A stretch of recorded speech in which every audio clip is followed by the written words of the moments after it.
there's definitely a trend, which not a word I love to use, but there's definitely a move, let's say, towards people people that are thoughtful about their space and their interiors are now even being thoughtful about sort of the amount of sort of chemicals they're putting in their space, the amount of just the surfaces and what they're made out of, and off-gassing, and volatile organic compounds is what people are thinking about. And so when someone says something's low VOC, that's what VOC means.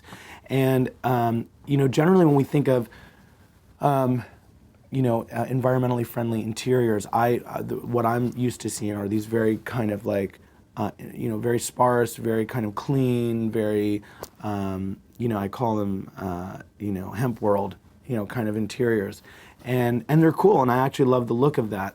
Very minimal. But one of the things that we were discussing with the client that I designed this apartment for in River House in New York City was that environmentally friendly interiors don't have to necessarily be an aesthetic. They need to be your aesthetic. And even going back to what I was talking about before, where I try to design spaces that are very personal. So the idea was that I wanted to design an interior that was filled with the personality of the project, of the client, and tells their story, but does it in an environmentally friendly way. So the photograph you're looking at right now of this living room, this is the living room at River House. It was every single piece of furniture, from the curtain hardware, recycled metal. The dining table was recycled zinc and paper stone top. The chairs were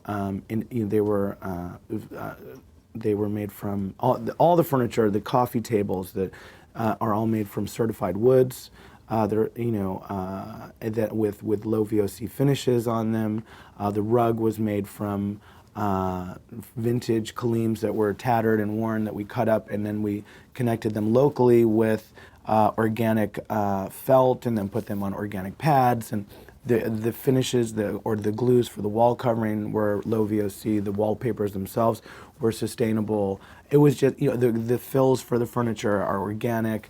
At every level we basically measured like how green. I always talk about it being shades of green. We took and said, okay, how green can this piece be? Some things are more green than others, and the lamps that flank the sofa are made from vintage wine bottles that are sitting on certified walnut plinths with handmade twine, natural twine lampshades, locally made. The light fixture over the dining table is made from recycled jet engine parts. The light next to the dining table, there's a pair of floor lamps that are made from recycled plumbing parts.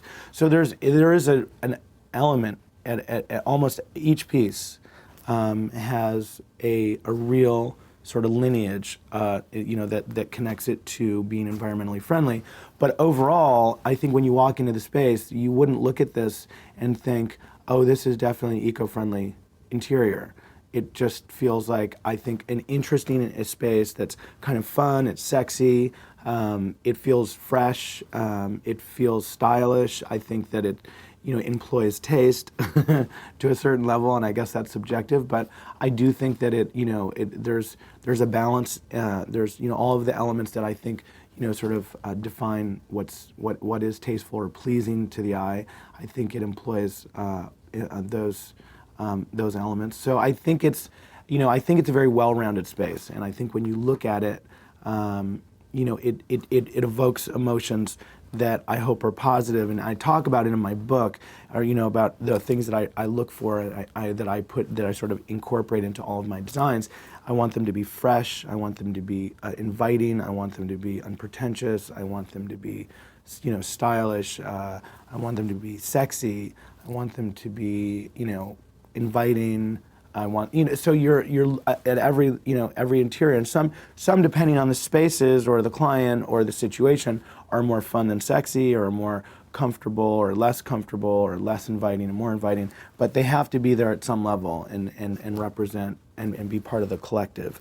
And I think that, that ultimately, that balance and how you balance those emotions are really what kind of defines how people emotionally connect with a space. And I think that is what that emotional connection is what people use the term taste in relate, in terms of relating that experience. One of my favorite interiors in New York and is the Four Seasons restaurant. I love it because I think it's glamorous, it's fun, it is definitely, the moment, if not the week it was designed, based on the interior.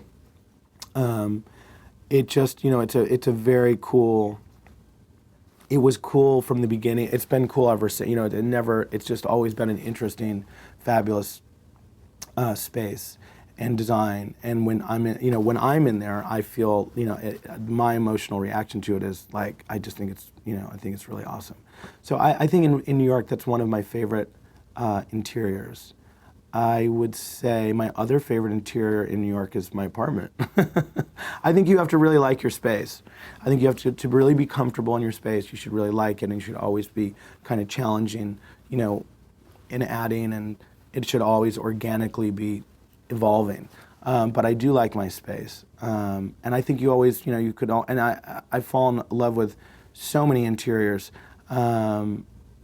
And a lot of times it's not even just the whole space. It's just you can fall in love with pieces and think that's a really interesting concept or idea and sort of put that in your kind of like your file cabinet of good ideas. I would say, God, through the world, the U.S. There's I would New York City is such a international city. So there's so much, there's so many influences, which I think is really fabulous. I would say as a city, I love Chicago because I think it's an amazing American city and the architecture's really incredible. I think it's a great representation of, I always say when people come to the U.S. and they say, oh, I love New York, their first time here, I say, well, this is like an international city. Chicago is a true, example of an American city, I think, or the best example of an American city.